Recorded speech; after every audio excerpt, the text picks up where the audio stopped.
All right, so let's get right into it. Picture this. It's 1763. A massive, globe-spanning war has just ended. Britain is the big winner. But, winning a war brings a whole new set of headaches. And their solution? Well, it seems simple enough. They just drew a line on a map. But that one simple act, it turned out to be one of the most explosive decisions they ever made. And that really gets to the heart of what we're talking about today. Because that line, it wasn't just some ink on a dusty old map. For thousands of people, it became a wall, a slap in the face. And, ultimately, it became a reason to fight, a battle cry that would just get louder and louder over the years. So what did this proclamation actually do? Well, in a nutshell, the British Crown basically told its own colonists, see all that amazing, fertile land west of the Appalachian Mountains? Yeah, you can't have it. It's off limits. I mean, can you imagine? You're a colonist, you've got your eye on all this opportunity just over the hill, and suddenly the government says, nope, stay put. Right there, with that one move, they set the stage for a huge showdown. Okay, so it's easy to see why the colonists were mad. But let's flip the script for a second. From London's point of view, this whole thing made perfect sense. I mean, they weren't just trying to be difficult. They actually had a strategic plan, and they really thought it was the best way to manage their brand new, sprawling empire. Look, Britain was completely exhausted. The war they just fought was insanely expensive, not to mention brutal. The absolute last thing they wanted was to jump right back into another conflict. So their number one goal was just peace. They figured if they could draw a clear line in the sand between the colonists and Native American nations, maybe, just maybe, they could stop the fighting before it started. It was a huge attempt to control a very messy situation. And right there, that's the heart of the whole problem. You've got two groups wanting completely opposite things. It's a total clash of visions. On one hand, you've got Britain, just trying to keep the peace and hold their new empire together. But on the other hand, you have these colonists who are hungry for land and opportunity. They saw that Western land as their destiny, their right. And those two goals, there was just no way they could both win. So, how did the colonists take this news?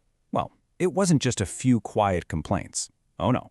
It was a full-throated roar of defiance. And what's wild is that it brought everyone together. You had the rich guys, the land speculators, who were watching their big investments just vanish. And then you had the regular folks, farmers, old soldiers, who saw that Western land as their one shot at a better life. And now, some king thousands of miles away was slamming the door in their face. You have to understand, for the colonists, this wasn't just about losing some real estate. It felt personal. It felt like a betrayal. I mean, these people had just fought and bled for the British Empire. They figured they'd earned the right to that land. So to be told no, it was a massive slap in the face. It made them question everything about who they were as subjects of the crown. And guess who was one of the loudest voices pushing back? None other than George Washington. Now, forget the president on the dollar bill for a second. Back then, he was a sharp businessman, a big-time land speculator. He had a ton of his own money tied up in that Western land. So for him, this wasn't some philosophical debate. This was hitting him right in the wallet. He felt he had a right to that land. And here's where things get really interesting. The proclamation had this huge unintended side effect. A guy named Patrick Henry pointed it out. All of a sudden, these old arguments between the colonies, Virginia versus Pennsylvania versus New York, they started to fade away. It didn't matter where you were from anymore. What mattered was that you were all in the same boat, all being told no by the same king. A new identity was being forged in the fire of all that anger. Then you get guys like Samuel Adams, real firebrands, and they just crank the whole thing up to 11. And listen to how the language changes. Suddenly, it's not just about land anymore. Now people are talking about the liberties of our country. You see what's happening?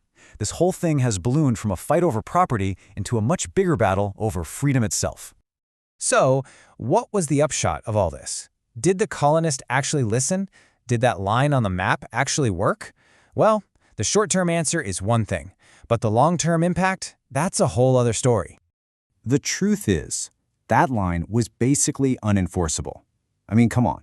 Britain didn't have nearly enough troops to patrol a 1,000-mile-long border in the wilderness. So what happened? People just went anyway. Settlers, traders, they just poured over the mountains, breaking the law with every single step they took. The whole thing was a joke from day one. But, and this is the really important part, just because nobody followed the rule doesn't mean it didn't matter. Its real impact wasn't on the ground, it was in people's heads. That imaginary line became a real symbol of British oppression.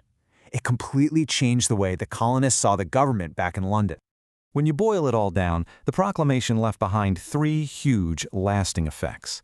First, it created this deep, simmering anger toward Britain that just never went away. Second, like we said, it helped glue the colonies together, gave them a common enemy. And third, it became one of the top complaints, one of the big reasons why on the list when they eventually decided to break away. You can literally draw a straight line from this proclamation to the American Revolution. Which brings us to a pretty wild idea, right? The Proclamation of 1763 is a fantastic paradox. As a law, it was a complete and utter failure. Nobody followed it. But in another way, it was a massive success. It succeeded in pushing the colonies down a path that would change the world forever. It just goes to show you, sometimes a broken rule can have more power than one that's perfectly obeyed.